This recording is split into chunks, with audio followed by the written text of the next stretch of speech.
But the fact that Ryan, has gone through 3 top trainers that would have done a great job, Eddie Reynoso, Joe Goosen, and Derrick James. Correct. And he's not training with neither of them. He's training with his dad. Did Ryan Garcia ever allow those trainers to be the boss? That's why he's back with his dad, because he's the boss. That's why. Yeah. Look, Joe Goosen, I know Joe Goosen. My brother used to train with him. He's not going to just let you get away with stuff like that. Derrick James shouldn't either. Eddie Reynoso doesn't need, he's made so much money with Canelo that if you want to come to me, it's going to be under my rules. And if that didn't work, then Ryan's back. So that's I give that big advantage to Barrios to even pull that off. See, that's the thing about boxing, and Big Baby Miller pointed it out, because there's no structure. We need some kind of structure. In the NFL, the guy has to sit there for the media interview. He shows up on time. He's got to do it. And to give you an NFL analogy, think about the Broncos, right? When they had Russell Wilson over there and he had his own office and everything. And it was nothing, it was dysfunctional. Then they hired Sean Payton. Cut it out. As a coach, that's like going to train with Goosen or going to train with a world-class trainer, right? And you knew as soon as Sean Payton got there, ain't no one's going to have their own office. And you turn around a couple years later, and they're great. They're in the playoffs, right? That's the thing in boxing. When fighters want it comfortable, right? Sometimes when Miguel Cotto would want to train in certain places because it was more comfortable for him, I thought, I want to see the Miguel Cotto when it's uncomfortable, right? And Cotto's a great fighter, of course, and a serious person. But the fighter really has a little too much control when they reach a certain level sometimes of their own career, which is good in one way, but in another way can limit them athletically. Because boxing is not a comfort. Max Kellerman analyzes the upcoming bout between Ryan Garcia and Mario Barrios, emphasizing that Ryan's natural talent alone will not be sufficient to defeat Barrios without discipline, proper structure, and consistent training. Not a comfort business. But do you think it's more of his opponent, where maybe I could get away with training with my dad, compared to if I'm fighting a top dude? It'd be a big mistake to underestimate him. Right, and it's like everyone thought he was going to win that fight, and Rolly just outboxed him.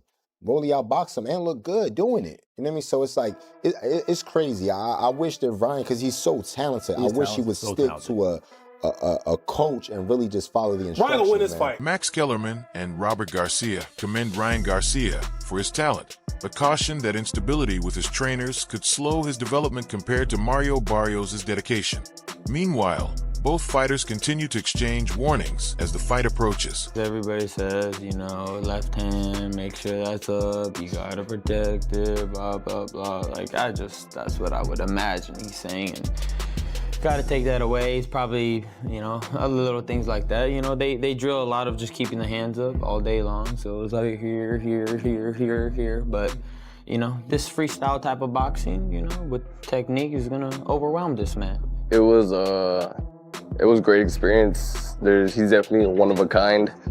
I took a lot from that fight, just being in there with somebody with his timing, his skill, his speed. Yeah, just gonna use that, in every way, to grow as a fighter. Your opponent on the 21st, Garcia, hasn't actually won a fight officially since 2023. He's been through a lot of controversies, the scandal with Haney, and then the loss against Rolly Romero. What do you make of all that? I don't make much of I have somebody who's trying to take my title, and I'm looking just to go out there and defend. So you're looking to put on a big performance, stylistically, what you're going to come with? Stylistically, I think this is going to be very... Mario Barrios promises to capitalize on Ryan Garcia's fighting style, aiming to attack every weakness he has identified, as he remains fully determined to defend his belt with relentless intensity. And Ryan Garcia insists he feels no different following his trainer's departure, and remains fully focused on preparing for Mario Barrios. Better for you that he's working with a trainer you're familiar with than...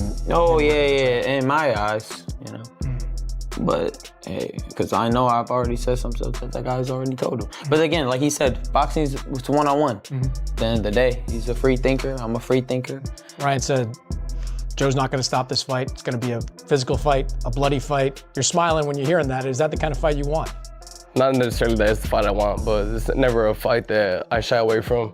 gone out of my shield before. Like I said, you know, every time I step in there, you know, I give it, you know, whatever I have that day. And if that's the way like this fight goes, if it ends in a bloody battle, then, you know, it does, you know, and I've never shied away from that. I respect that. I honestly do. I do see that in him. He definitely gives everything he got in that ring. And it's Ryan Garcia's training campsites and sounds highlight grueling workouts, crisp combinations, disciplined drills, and focused preparation in Los Angeles. Lock up top 3. Lock up top 4.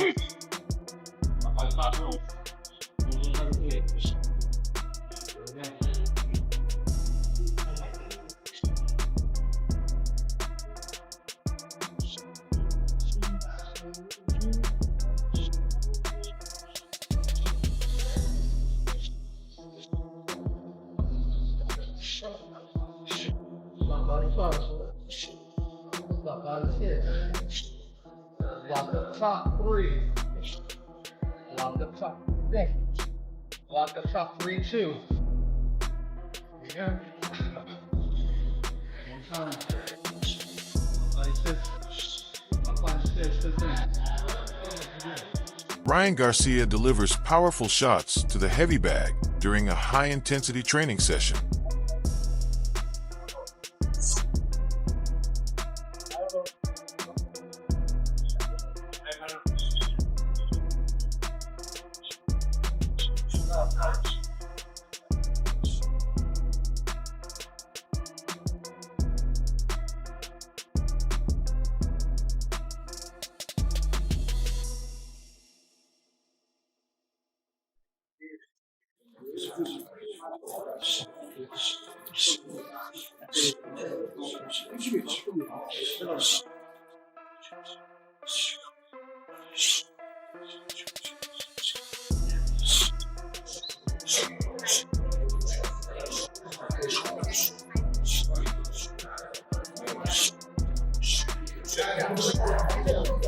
Mario Barrios insists he is fully prepared on the defensive end, determined not to let Ryan Garcia take his belt, as he fiercely protects his championship pride. I'm looking just to go out there and defend.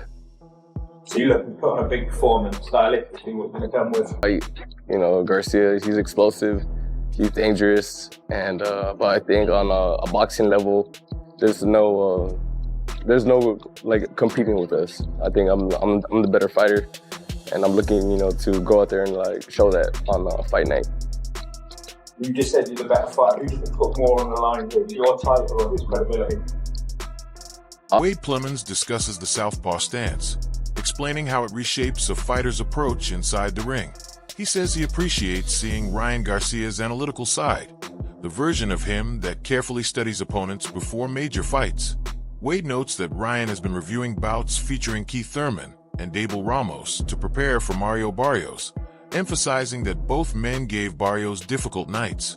He questions how Ryan's freestyle boxing style will apply lessons from those fights to handle Barrios, widely regarded as one of the sport's most dangerous finishers. Both tough nights for Mario Barrios, but I'm interested to see what Ryan takes away from those fights. What can Ryan and his style, that kind of freestyle boxing he says he does, what can he implement from either of those guys to beat Barrios? One of the best finishers in boxing. Like, I know you didn't finish Devin Haney, but you had him drowned. I saved him. I should have knocked him. I just didn't have the conditioning. I think it still bothers you, huh? Yes, because I should have knocked him out in that 11th, man. I was playing around too much. Yeah. And I was like, ha ha, like, bro.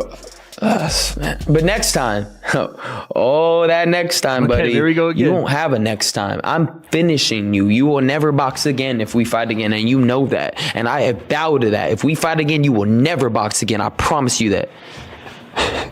Gee, this is what I'm saying, bro. We need this fight. I've said it so many times. Ryan Garcia reflects on his previous bout with Devin Haney, admitting that although he managed to drop Haney during the fight, he failed to finish him due to conditioning issues. Ryan regrets not securing a knockout in the 11th round, acknowledging that he held back and was playing around too much, and insists that next time he will be fully focused. In response, Wade Plemons issues a stern warning, stating that if they meet again, Ryan could be finished and might never box again. He underscores the significance of the matchup, suggesting it could be the biggest fight in America. Both recognize the high stakes. leaving the conversation on a tense note as the fight draws near, just 9 days away. It's against him. When people think he'll lose, when it's a different challenge to him, even though the Rolly fight was a huge challenge. It was a world title shot, right? But you think back through Ryan's career and the fights where he performs better. Oscar Duarte fight, he thought Oscar De La Hoya and all of Golden Boy was against him. Obviously, the Devin Haney fight, no one thought he'd win. The Luke Campbell fight, you know, Luke was an Olympian, so that was a big deal as well. The Gervonta Davis fight, he just lost. I mean, yes, the weight cut, whatever, but Ryan lost. But the mentality of Ryan, that's the thing that's so all over the place from time to time that you just don't know what Ryan you're going to get. I don't know what Ryan we're going to get in the Mario Barrios fight. He's saying all the right stuff. He's trained hard, right? He's acting like this is the one, but mentally isn't, right? Because he kind of said the right stuff. He was a little quieter last time with the Rolly fight, but he said the right stuff. And it's hard to know, dude. It is, because another thing you worry about, I keep looking at this picture of Ryan. Mario Barrios speaks of Ryan Garcia with respect, noting his speed, power, and confidence. He acknowledges that Ryan has experienced an unusual period in the ring recently, pointing to his lackluster loss against Roy Romero and his impressive victory over Devin Haney. Barrios also mentions the distractions surrounding Ryan, including the test controversy, which may have affected him mentally.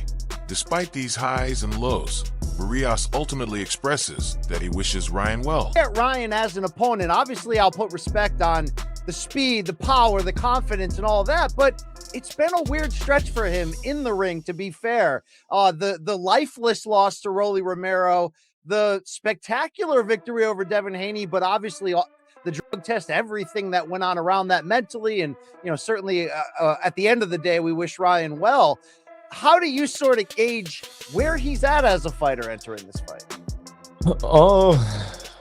It's hard to say, really, where exactly, he's at, but, I just had to prepare as if, I have a focused Ryan in front of me, as they're saying, and yeah, just, everything else kind of just is just background noise, wait to look at, Ryan's, at his best performances, when he has looked, when asked about Ryan Garcia, as current form, Mario Barrios admits it is hard to pinpoint exactly where Ryan stands as a fighter.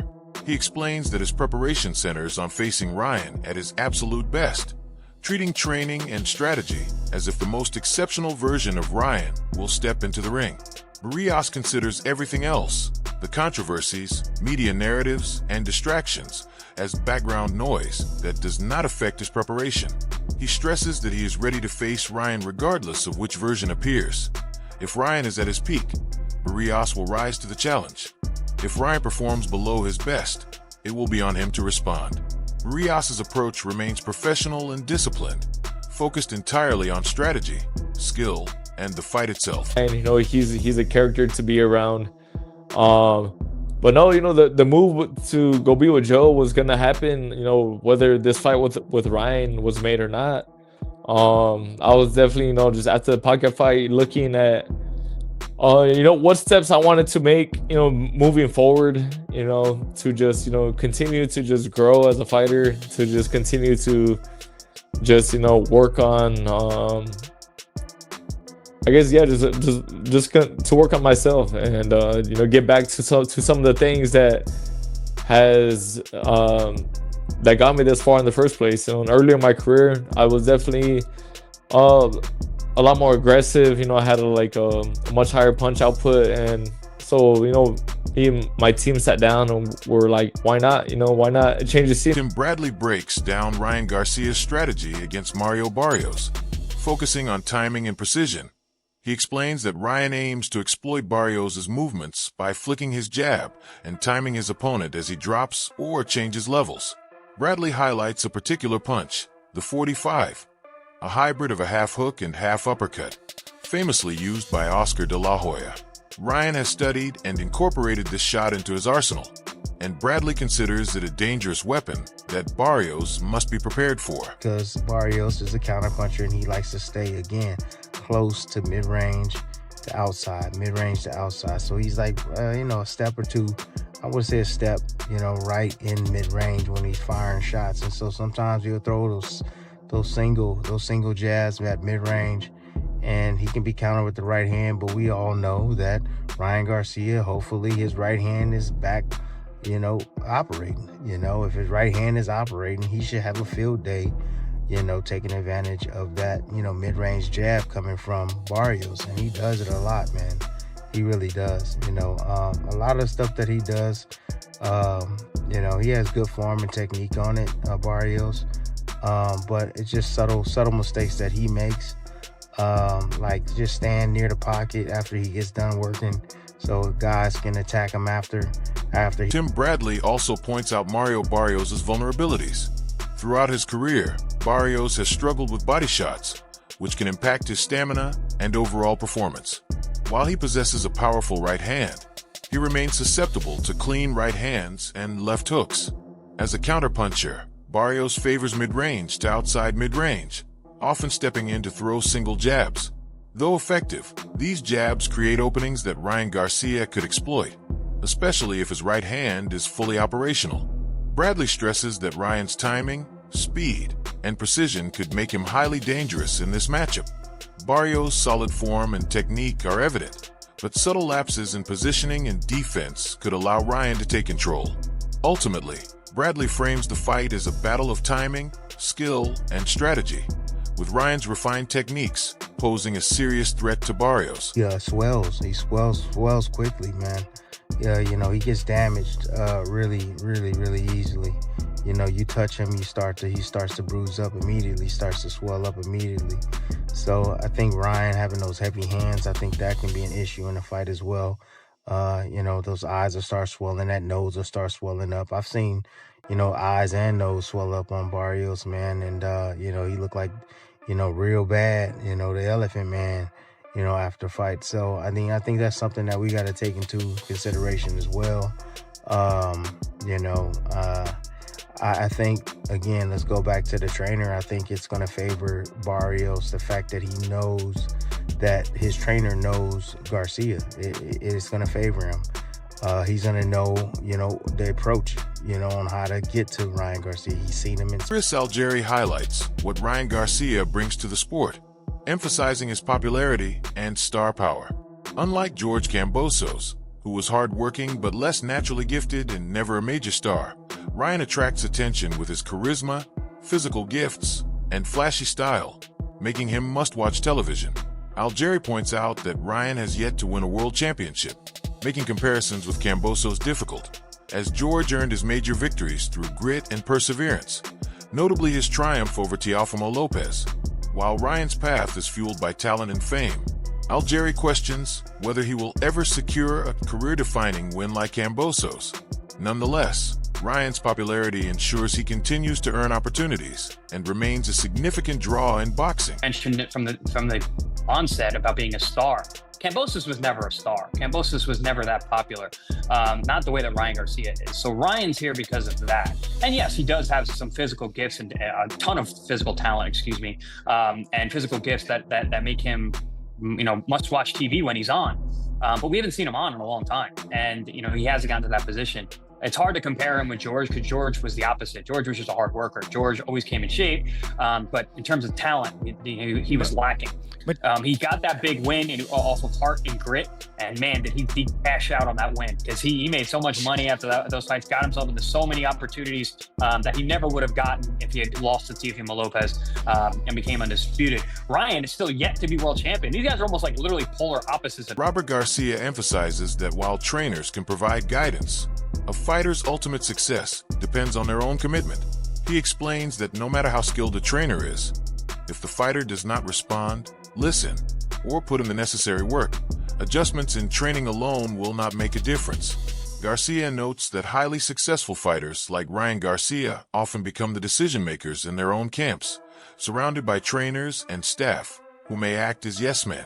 In this scenario, the fighter effectively becomes the boss, which can create challenges in refining technique or maintaining discipline. He stresses that even the best trainer cannot overcome this dynamic if the fighter is unwilling to take direction. Garcia draws a comparison to Todd Marinovich, a Southern California quarterback whose talent was undeniable, but whose career was complicated by personal and external pressures. The takeaway is clear: a fighter's world, including family, friends, and personal life, plays a crucial role in their performance.